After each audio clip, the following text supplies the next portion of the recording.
ഗുരുവായൂർ ക്ഷേത്രത്തിൽ വഴിപാടായി ലഭിക്കുന്ന സ്വർണം, വെള്ളി, രത്നം തുടങ്ങിയവ കൈകാര്യം ചെയ്യുന്നതിലെ ക്രമക്കേടിനെതിരെ BJP പ്രതിഷേധിച്ചു.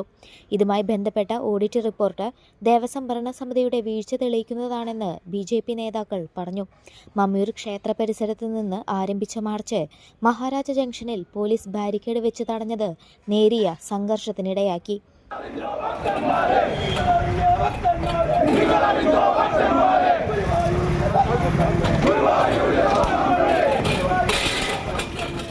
BJP തൃശൂർ നോർത്ത് ജില്ലാ സെക്രട്ടറി KR ബൈജു ഉദ്ഘാടനം ചെയ്തു. മണ്ഡലം പ്രസിഡന്റ് അനിൽ മഞ്ചറമ്പത്ത് അധ്യക്ഷത വഹിച്ചു.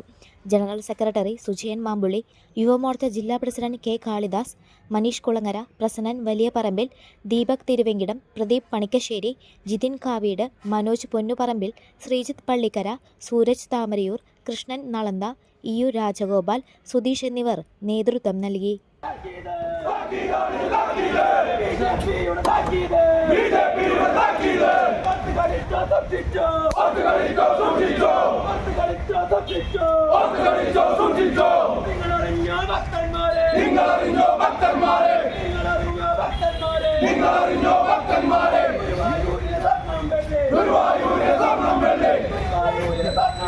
ഗുരുവായൂരിൽ